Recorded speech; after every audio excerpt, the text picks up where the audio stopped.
Hi, I am Sarah. I read as Sora the Intuitive for Sky Messages by Sora. I am a tarot reader who specializes in past life readings. I also teach and mentor the tarot.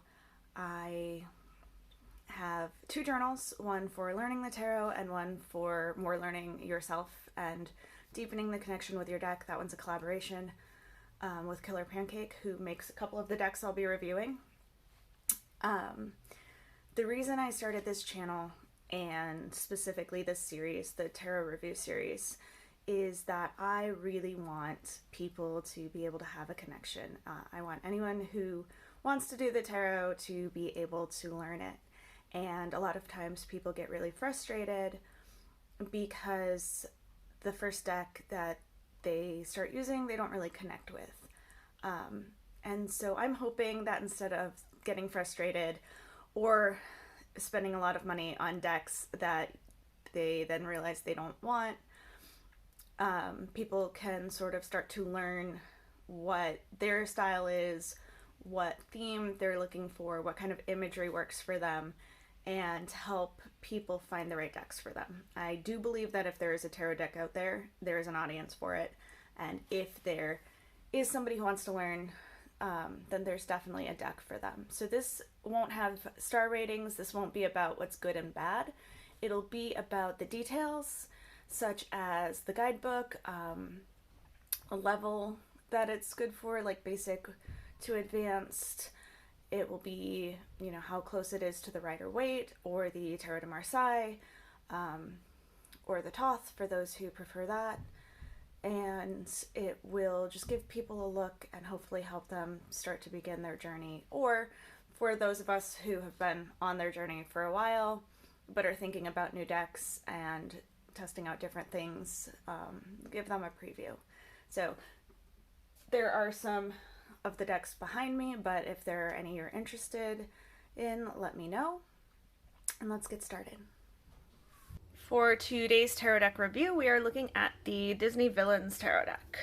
So it is a deck by Insight Editions. So it comes in their boxes with the purple and green that I associate with the villains. It is also a really great guidebook. And Insight Editions is really good at the packaging and the guidebook, and they're a lot of fun.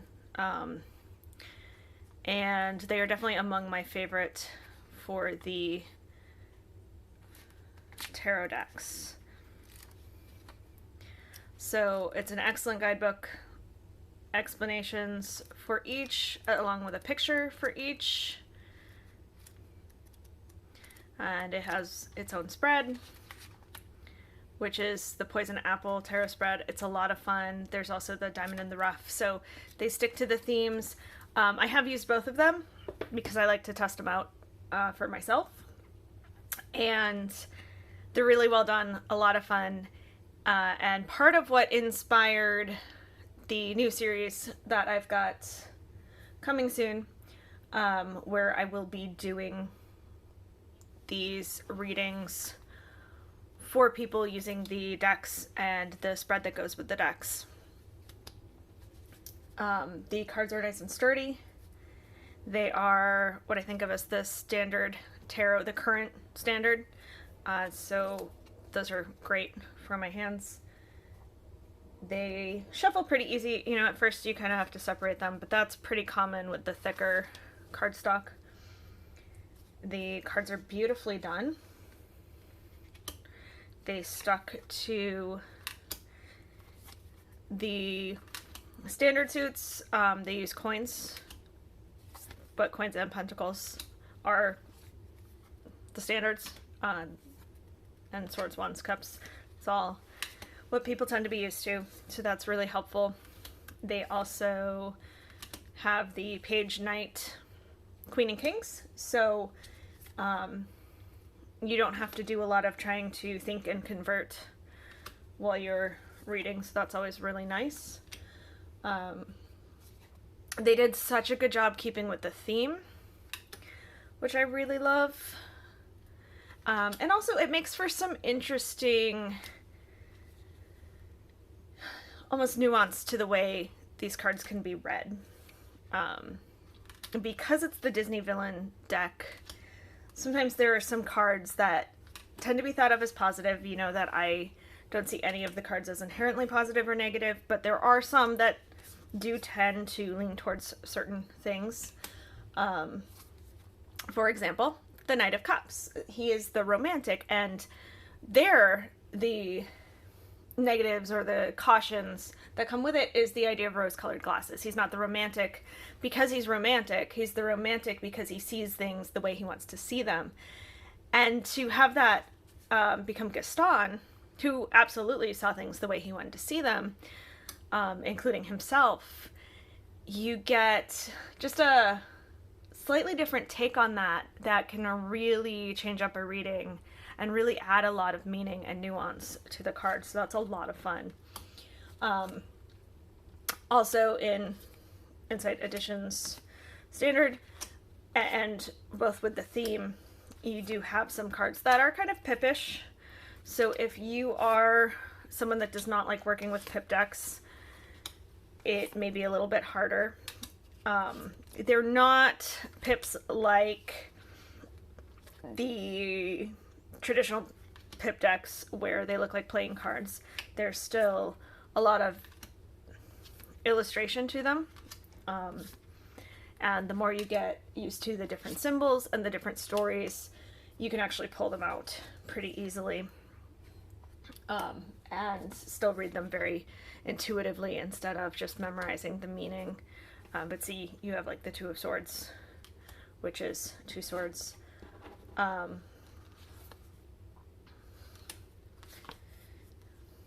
it really is a really wonderful deck.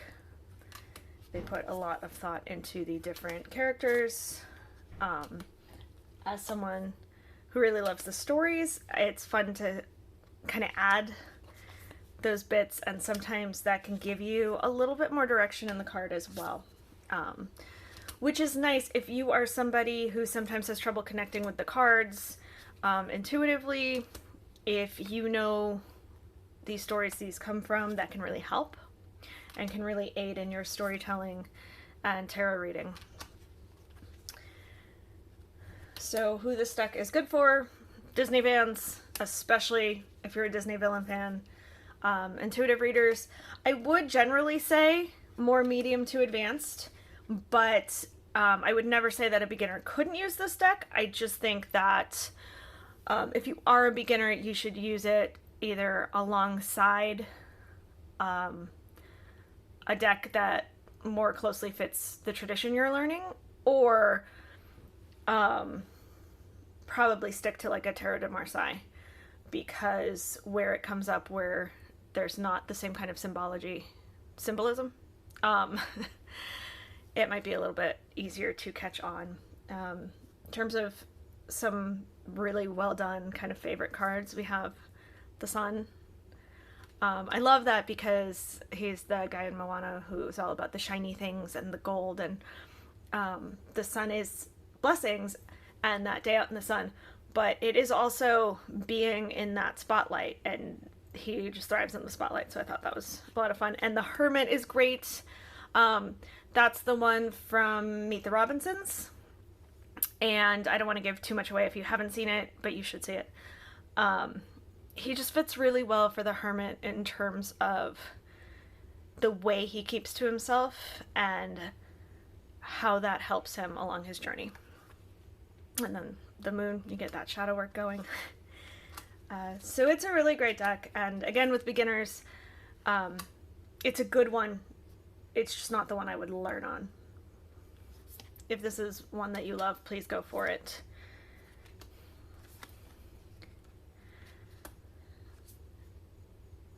I love these little details.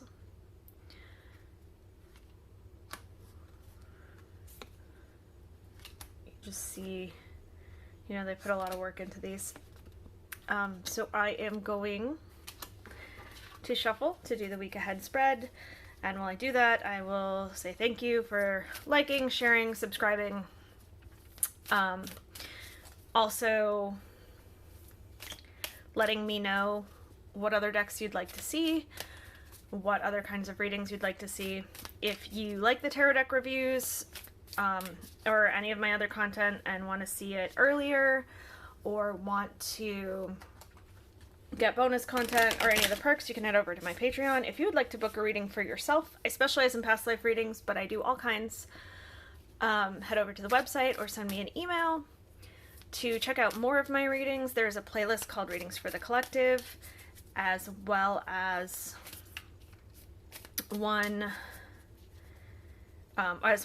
checking me out on social media. I am Sora Sky Messages on TikTok, Facebook, and Instagram.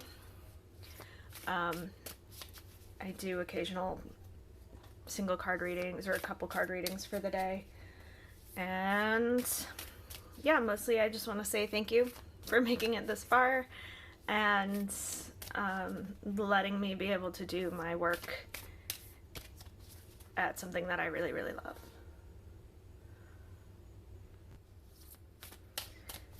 All right, for our reading for the week, we have the World,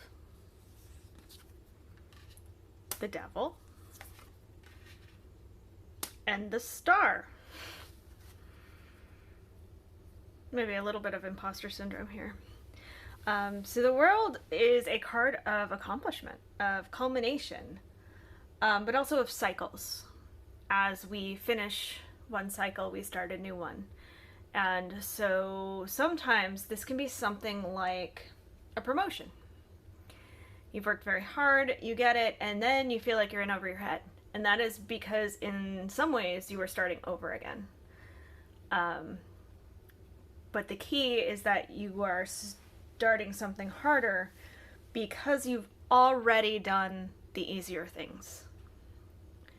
So this is a card of expansion, and allowing your world, your pieces of your life to expand. Now, this can also be things like relationships, whether that's engagement and taking on wedding planning, or hitting another level in friendship. Like, it doesn't have to be romantic. It doesn't even have to be something that is considered a milestone. If you have gone so far as to hit a goal in your life and now you are wondering where you need to go and starting something new, that is that. It's okay to have whatever feelings about it you have, and it's okay to want more. And the reason I called it imposter syndrome is you do have that, like, okay, you accomplished it and you're starting over, but you also have that with the Devil, which is about the ways that we talk to ourselves negatively. It's about the way we can get in our own way, we can self-sabotage. It's about the way that when we run from our problems or obsess about them instead of actually looking at them, facing them head on, we get in our own way. And that's where that imposter syndrome came from, because there is that when you're getting recognized and rewarded, but you start thinking, do I deserve this? That is that idea. Like, everyone can see it but you. But then we have it with the Star, which is a card of hope, and a card of wish fulfillment, a card of starting new in a really positive way.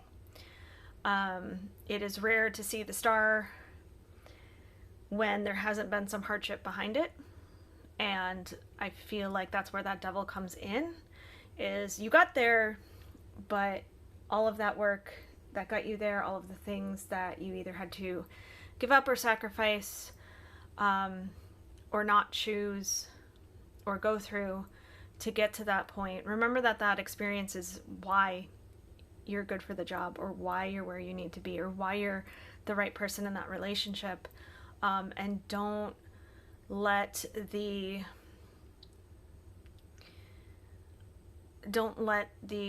little nagging feelings pull that away from you. Now, the